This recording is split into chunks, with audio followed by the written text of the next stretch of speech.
तर ऍक्च्युली ह्या सर्व गोष्टी आम्ही याच्यासाठी बंद केलेल्या आहेत की आम्ही खूप दिवसापासून स्ट्राईक करायची या गोष्टी मान्य करत होतो. बट आम्ही काही केली नाही, कारण का आम्ही बोललो की होईल काहीतरी प्रॉब्लेम, आम्हाला काहीतरी कंपनीकडून बेनिफिट भेटेल. बट काय होत आहेत की आम्ही आमच्या टीएलला किंवा एरिया मॅनेजरला सर्व काही गोष्टी बोलतो, त्यांना स्क्रीनशॉट पाठवतो, सर्व काही गोष्टी त्यांना सांगतो की सर रायडरला ह्या प्रॉब्लेम होत आहेत, तुम्ही जरा काहीतरी आम्हाला सपोर्ट करा. बट त्यांचा काही रिस्पॉन्स आम्हाला भेटत नाही.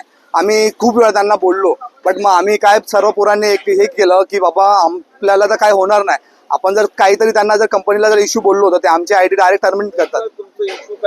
हा, मागणी आमच्या ह्या गोष्टी आहेत की आमची अर्निंग कमी झालेली आहे, तर ते आम्हाला त्याचे पैसे वाढवायला पाहिजे. आम्हाला किलोमीटरचे पैसे पहिले मस्त द्यायचे, म्हणजे 35-40 रुपये द्यायचे, पण आता ते डायरेक्ट 25वर आणलेले आहेत. आम्ही 7-7 किलोमीटर जातो तर आम्हाला 30-30, 35-35 रुपये देतात, आणि 7 किलोमीटर जाणे आणि 7 किलोमीटर परत येणे म्हणजे 30 रुपयामध्ये आम्ही, आणि त्याच्यामध्ये आम्हाला काही बेनिफिट होत नाही. म्हणून आम्ही या सर्व गोष्टी राजूदादाजवळ मांडलेल्या आहेत. मग राजूदादांनी आम्हाला काहीतरी सपोर्ट केलेला आहे, म्हणून आम्ही सर्वजण जमलेलो आहोत. आता आमचे 4-5 जे प्रॉब्लेम आहेत ते सॉल्व्ह झाले पाहिजे. पहिला प्रॉब्लेम हा आहे की आम्हाला अर्निंग वाढली पाहिजे, आमची इन्सेंटिव्ह वाढले पाहिजे.